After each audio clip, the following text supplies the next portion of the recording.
तो hello guys, welcome to your channel. आशा करता हूँ आप सभी अच्छे होंगे, अपना ख्याल रखना होगा। तो दोस्तों, आज हम लोग जनरल मैनेजमेंट के कुछ इंपॉर्टेंट क्वेश्चन देखने वाले हैं जो आपके एग्जाम के लिए बहुत इंपॉर्टेंट होने वाले हैं। तो दोस्तों, आई होप आप सभी के एग्जाम बहुत अच्छे जा रहे होंगे। जिनके एग्जाम हो चुके हैं वो भी अपनी तैयारी बंद नहीं करेंगे, अपनी तैयारी जारी रखिए, बिकॉज बहुत सारी वैकेंसीज आने वाली हैं। तैयारी रुकनी वैसे भी नहीं चाहिए। जब तक आपका कहीं सिलेक्शन हो नहीं जाता तब तक तैयारी चलनी चाहिए। इनकी एग्ज़ाम होने वाला है, वो भी अपनी तैयारी जारी रखें। कैसे क्वेश्चन आ रहे हैं उसका आप काफ़ी आइडिया आपको लग गया होगा, बताने की जरूरत नहीं है। तो उसी हिसाब से अपनी तैयारी जारी रखें। चलिए बिना किसी देरी के स्टार्ट करते हैं। सबसे पहला हमारा क्वेश्चन है, किसी जिन्स या उत्पाद के बारे में उपभोक्ता की जागरूकता बढ़ाना, उत्पाद बिक्री करना और ब्रांड विश्वसनीयता बनाना है। अब इसमें क्या बताया गया है कि उत्पाद के बारे में उपभोक्ता की जागरूकता बढ़ाना मतलब एक सिंपल भाषा में कहें तो मार्केटिंग करना। किसी उत्पाद की मार्केटिंग करना, उत्पाद की बिक्री करना मतलब उसे बिक्री करना, वो बिक्री को बढ़ाना। और ब्रांड की विश्वसनीयता कैसे बढ़ा सकते हैं, वो आप ब्रांड की क्वालिटी से बढ़ा सकते हैं। जैसा कि मैंने बताया है कि जो भी आपका क्लाइंट होता है या जो भी आपके उत्पाद को यूज़ कर रहा होता है, वो जैसा भी रिव्यू देता है कि आपका उत्पाद में ये कमी है या ये अच्छा है, तो उस ब्रांड की विश्वसनीयता, आप मिलावटी सामान नहीं दे रहे हैं तो भी आपकी ब्रांड की विश्वसनीयता बढ़ेगी। तो इसमें क्या है, यहाँ पे निर्णय मतलब डिसीजन होगा, या फिर लोकेशन होगा, या फिर प्रोडक्ट होगा, या फिर प्रचार प्रसार होगा। भाई कैसे आप उत्पाद की विश्वसनीयता बढ़ा सकते हैं, बिक्री बढ़ा सकते हैं। सिंपल सी बात है, ये सारी चीज़ें एक दूसरे से रिलेट हैं। अगर आपका उत्पाद बढ़िया होगा, अच्छी क्वालिटी का होगा, अच्छी मार्केटिंग होगी, तो फिर वो बढ़ेगा। तो इसका आंसर सही होगा प्रचार प्रसार करना मतलब प्रमोशन करना। अगर आप उत्पाद का प्रमोशन करेंगे और बाकी चीज़ें भी आपकी अच्छी है तो जाहिर सी बात उत्पाद आपका अच्छे से बिकेगा। आगे देखते हैं, क्रेडिट के औपचारिक स्रोत में शामिल क्या नहीं है। तो क्रेडिट के औपचारिक औपचारिक मतलब फॉर्मेलिटी, जो भी आपका लाइक मेन स्ट्रीम में होता है, जो भी हटके उससे नहीं होता, जो भी कंपनी में औपचारिकता निभाई जाती है उसके बारे में बात करी गई है। तो उसमें कौन था, इनमें से कोई नहीं है। मित्र है, सहकारी समितियां हैं लाइक कॉर्पोरेटिव, या फिर बैंक है। तो इसमें कौन सा आंसर आपका सही होगा, तो इसमें हो जाएगा मित्र। तो सिंपल सी बात है, बाकी जैसे कॉर्पोरेटिव हो गया, बैंक हो गई, तो ये औपचारिक साधन है, इसमें आपको फॉर्मेलिटी निभानी पड़ती है। लेकिन क्या मित्र के साथ आप फॉर्मेलिटी निभाते हैं? नहीं निभाते हैं। तो इसमें यही सही हो जाएगा। यहाँ पे दिया नहीं, तो नहीं पे आपको फोकस करना है और मित्र लगा के आना है। कुछ क्वेश्चन आपको जनरल बेसिक लॉजिक से समझ में आ जाएंगे, आप कर लेंगे। आगे बढ़ते हैं। क्वेश्चन दिया है, तुलन पत्र बैलेंस शीट का काफ़ी बार आ चुका है डिटेल में। एक विवरण है जो किसी संगठन की निम्न सूचना को प्रकट करती है।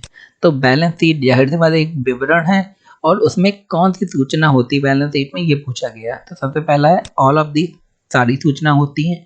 फिर लायबिलिटीज मतलब देयताएं, जो भी चीज़ें अभी बाकी हैं, जो भी देना है। या फिर एसेट, कंपनी के पास क्या क्या है। या फिर मालिकों का अंश, ओनर्स इक्विटी। तो बैलेंस शीट में आपको क्या क्या मिल जाता है, बैलेंस शीट में आपको ये सभी चीज़ें मिल जाती हैं। एक बैलेंस शीट होती है जो आजकल तो कंप्यूटर में बनती है, तो उसमें क्या क्या मिलता है, देता है कितना देनदारी है कंपनी की, लायबिलिटीज, ठीक है, परिसंपत्ति, कंपनी के पास कितनी एसेट है, कितनी चीज़ें हैं। एसेट में आपके पास जो भी पैसा आपके बैंक में वो, या कंपनी जो भी आपकी है वो, एसेट में सब कुछ आ जाएगा। या ओनर इक्विटी, ओनर की कितनी उसमें हक है, कंपनी में कितना अंश है, कितना हक है। हमारी 3 ओनर है उन्हें, तो कंपनी का 100% शेयर 3 में डिवाइड हो जाएगा। अगर 2 ओनर हैं तो 2 में डिवाइड हो जाएगा। तो ये पूरी डिटेल एक बैलेंस शीट में होनी चाहिए। तो ऑल ऑफ दीज यहाँ पे हो जाएगा। तो आपको आइडिया लग गया होगा, अगर बैलेंस शीट से लेके कोई भी क्वेश्चन आए अब आप कर लेंगे। चलिए आगे बढ़ते हैं। क्वेश्चन दिया है कि सर्विस मार्केटिंग मिक्स के पीएस का विस्तृत रूप क्या है। तो सर्विस मार्केटिंग मिक्स आपको अभी पढ़ा चुका हूं मैं, पिछले लास्ट वीडियो में पढ़ाया है, आप जाके देख सकते हैं वीडियो डिटेल में। तो उसमें पीएस का विस्तृत रूप पूछा गया है क्या है। पीपल, प्रोडक्ट या प्लेस है, या फिर फिजिकल एनवायरमेंटल, या फिर प्रोसेस पीपुल, या फिर प्राइस फिजिकल एविडेंस या प्रमोशन है, या प्रोडक्ट प्रोसेस फिजिकल एनवायरनमेंट है। तो ये एक इंपॉर्टेंट क्वेश्चन है। तो पीएस का विस्तृत रूप क्या है, physical, environmental and process and people, ये पीएस का विस्तृत रूप है। तो जो फिजिकल चीज़ें हो गई जो आपके आसपास हैं, एनवायरमेंटल कैसा एनवायरनमेंट है, प्रोसेस कौन सा प्रोसेस फॉलो कर रहे हैं, पीपल और जो लोग हैं। तो ये 4 चीज़ें पीएस में आ जाती हैं सर्विस मार्केटिंग मिक्स में। आगे देखते हैं क्वेश्चन, ग्राहकों से संबंधित नैतिक मुद्दों में शामिल है। तो ग्राहकों से संबंधित नैतिक मुद्दे कौन से हैं? उपयुक्त सभी, या सुरक्षा, या उत्पाद की कीमत, या फिर उत्पाद की गुणवत्ता। तो ये क्वेश्चन सिंपल है, आपको बताने की जरूरत नहीं इसका आंसर क्या होना चाहिए। यहाँ पे उपयुक्त सही भी सभी आपका आंसर हो जाएगा, ऑल ऑफ दी अबव। क्यों हो जाएगा? क्या ग्राहक को सेफ्टी नहीं चाहिए? बिल्कुल चाहिए। ऐसा सामान बनाइए जिसमें सेफ्टी हो। उत्पाद की कीमत बिल्कुल ग्राहक को मैटर करती है कि कितने का उत्पाद है, कितने का बना रहे हैं। अगर चीज़ ऐसी नहीं है जिस पे ज़्यादा इंसान पैसा दे तो वो क्यों लेगा आपकी चीज़। और उत्पाद की गुणवत्ता, गुणवत्ता से तो कंप्रोमाइज़ आप कर ही नहीं सकते। अगर क्वालिटी अच्छी नहीं होगी तो फिर लोग खरीदेंगे नहीं। तो यहाँ पे सभी, ये बेसिक लॉजिक के क्वेश्चन है। काफ़ी ऐसे क्वेश्चन आएंगे जो बेसिक लॉजिक के होंगे, तो आपको आइडिया उसका होना चाहिए। आगे देखते हैं, कर्मचारियों के प्रदर्शन को कंपनी के निर्धारित लक्ष्यों के अनुरूप करना तथा मूल्यांकन करना कहलाता है। आपकी कंपनी में कई सारे सपोज करिए कर्मचारी काम करते हैं, तो आपकी कंपनी का एक लक्ष्य है, उसके अनुरूप आपके कर्मचारी कार्य करेंगे, क्योंकि उन्हें बताएंगे आप कि हमारी कंपनी का ये लक्ष्य है और इस लक्ष्य को इतने टाइम में पूरा करना है। अब आप मूल्यांकन करेंगे तो इस प्रक्रिया को क्या कहते हैं? तो कर्मचारी अपना प्रदर्शन देंगे आपके लक्ष्यों के अनुसार, तो उनका मूल्यांकन करना क्या कहलाएगा, ये पूछा गया है। तो ये अप्रेजल मैनेजमेंट मतलब मूल्यांकन प्रबंधन है, या फिर ऑफ द जॉब ट्रेनिंग सेवा से अलग प्रशिक्षण है, प्रबंधन पद सोपान क्रम है, या फिर प्रदर्शन प्रबंधन है, परफॉर्मेंस मैनेजमेंट है। सिंपल सी बात है, जब ये पूछा गया कर्मचारियों का प्रदर्शन, प्रदर्शन माने क्या होता है? परफॉर्मेंस, कैसा वो काम करना है। तो ये सिंपल सी बात है, प्रदर्शन प्रबंधन मीन परफॉर्मेंस मैनेजमेंट है। अगर कर्मचारी कैसा काम कर रहा है, कंपनी के लक्ष्य क्या है, उन लक्ष्यों को लेके काम कर रहा है, उन लक्ष्यों को पूरा करने के लिए काम कर रहा है, अपना अच्छा दे रहा है, तो वो उससे क्या आप चेक करेंगे कि कर्मचारी का परफॉर्मेंस कैसा है। तो यहाँ पे हो जाएगा performance management. Hierarchy of management, इसका यहाँ से कोई मतलब नहीं, क्योंकि हायरार्की ये होती है कि सबसे टॉप मैनेजमेंट और नीचे लेवल में आता जाता है, कि ऊपर वाला नीचे वालों को काम सौंपता है। आगे ऑफ द जॉब ट्रेनिंग, उसका तो बिल्कुल ही मतलब नहीं है। ऑफ द जॉब ट्रेनिंग का मतलब है ऐसा काम की ट्रेनिंग देना जिसका जॉब से कोई मतलब नहीं, तो इसका कोई मतलब नहीं। अप्रेजल मैनेजमेंट मूल्यांकन प्रबंधन, ये तब करा जाता है जब आपको एम्प्लॉयज़ को बोनस देना होता है या कुछ अप्रेजल देना होता है। लेकिन यहाँ बात करी गई प्रदर्शन कि एम्प्लॉय काम कैसा कर रहा है, तो उसमें परफॉर्मेंस मैनेजमेंट आ जाएगा आपका। आगे देखते हैं, क्वेश्चन दिया है, निम्न में से किसे व्यवसाय योजना का प्रमुख घटक नहीं माना जाता है? नहीं के ऊपर ज़्यादा फोकस करिए, मैं बार बार कहता हूँ।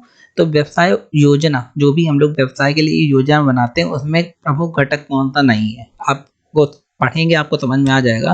संगठन के विघटन की विधियाँ, method of dissolution of the organization. आगे वित्त पोषण के स्रोत, या फिर उत्पादों या सेवाओं का विवरण, या फिर बाजार रुझान विश्लेषण। तो इसमें कौन सा है भाई, इसे व्यवसाय योजना का प्रमुख घटक नहीं माना जाता है? तो यहाँ पे संगठन के विघटन की विधियां जो हैं, वो method of dissolution of the organization, इसे व्यवसाय योजना का प्रमुख घटक नहीं माना जाता है, बाकी सबको मांगना जाता है, लाइक सोर्स ऑफ फंडिंग। आगे क्या है, डिस्क्रिप्शन ऑफ प्रोडक्ट और services and market trend analysis, ये तो है ही कि बाजार के व्यवसाय के योजना के प्रमुख घटक हैं ही।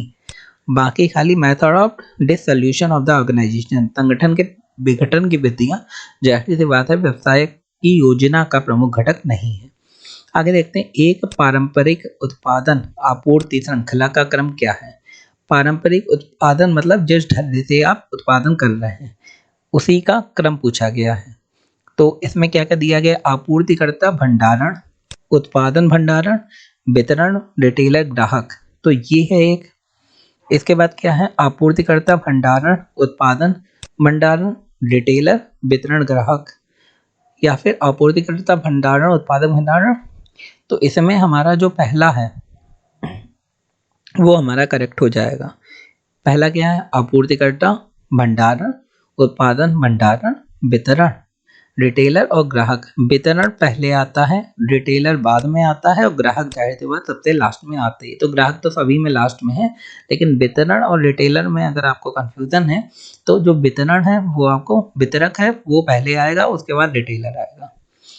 पहली भाई रिटेलर माने रिटेल में काम करना, और वितरक माने पहले उत्पादन का भंडार करता है इंसान, भंडारण करता है, उसके बाद वितरण करता है और फिर रिटेलर के पास जाता है, देन ग्राहक के पास जाएगा। सिंपल सी बात है, यही एक श्रृंखला हम लोग यूज करते हैं। आगे देखते हैं, मॉल का परिवहन, माल का परिवहन और भंडारण निम्नलिखित में से किस मार्केटिंग चैनल का फंक्शन है?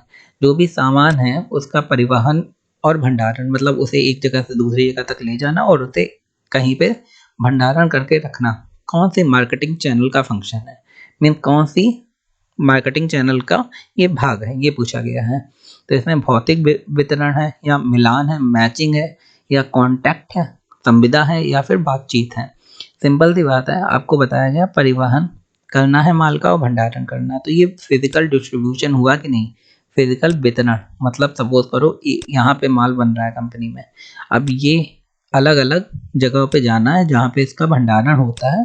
उसके बाद जैसे मैंने ऊपर एक प्रक्रिया बताई थी कि रिटेलर के पास जाएगा, फिर ग्राहक के पास जाएगा, फिर अपना वो माल आगे बढ़ता है।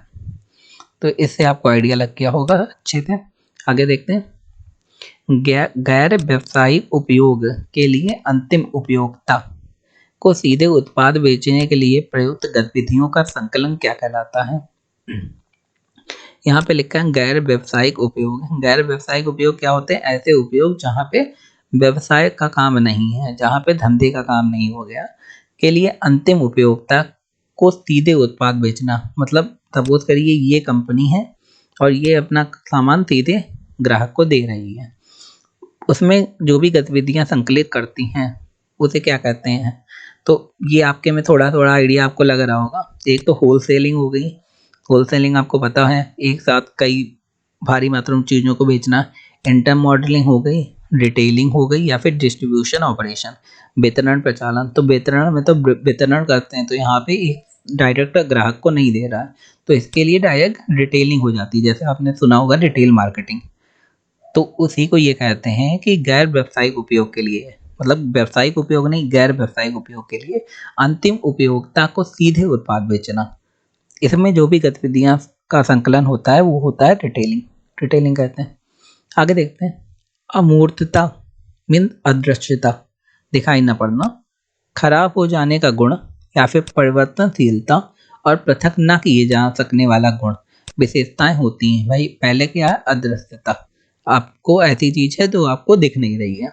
खराब हो जाना कोई चीज का, परिवर्तनशीलता मतलब चेंजमेंट होना, और पृथक न किए जा सकने वाला गुण मतलब जो जैसा है उससे दो चीजें अलग नहीं की जा सकती। ये किसकी विशेषता है आपको ये बताना है। तो यहाँ पे उपयोग दोनों की, वस्तुओं की, सेवाओं की, या उत्पादों की। तो ये किसकी विशेषता है जरा बताइए? ये विशेषता है सेवाओं की। सेवाएं अदृश्य अदृश्य होती हैं, सिंपल सी बात है। वस्तु तो दिखाई देती है, उत्पाद भी दिखाई देता है, लेकिन सेवाएं दिखाई नहीं देती हैं। खराब हो जाने का गुण, परिवर्तनशीलता और पृथक न किए जाने, भाई उसे पृथक भी नहीं किया जा सकता। तो ये सारी किसकी विशेषता है? जो भी आप सर्विसेज देते हैं। सर्विसेज खराब भी हो सकती हैं, उसमें चेंजमेंट भी आ जाता है कि अच्छी सर्विस है, खराब सर्विस है। तो ये सब चीज़ें यहाँ पे आ सकती है, तो ये सेवाएं हो जाएंगे। आगे देखते हैं, हमारा क्वेश्चन है, विशुद्ध दृश्यमान माल और विशुद्ध सेवाएं दो छोर हैं। Mean pure tangible good and pure services are two extreme of, कौन सी दो चीजें हैं? बाजार पेशकश, वस्तुओं का विनिमय, स्वामित्व मतलब ओनरशिप, या फिर लॉजिस्टिक चैनल। तो इसमें से कौन सा है यहाँ पे? तो इसका आंसर हो जाएगा बाजार पेशकश में मार्केट ऑफरिंग, मार्केट कितना ऑफर दे रहा है। तो इसमें सिंपल सी बात है, विशुद्ध सेवाएं मतलब विशुद्ध सेवाएं जो भी मार्केट ऑफर दे रहा है जिन सेवाओं का, और विशुद्ध दृश्यमान माल मतलब टेंजिबल गुड, गुड माने सामान, उनके बारे में बात करा जा रहा है। तो यहाँ पे हो जाएगा बाजार पेशकश, बाजार जैसी पेशकश कर रहा है उसी के अकॉर्डिंग सुविधाएं सेवाएं आपको मिलेंगी। तो दोस्तों ये थे आज के हमारे मार्केटिंग जनरल मैनेजमेंट के क्वेश्चन। आई होप आपको वीडियो बहुत ही अच्छा इन्फॉर्मेटिव लगा होगा। अगर लगा है तो हमारे चैनल को लाइक शेयर सब्सक्राइब करना ना भूलें। धन्यवाद।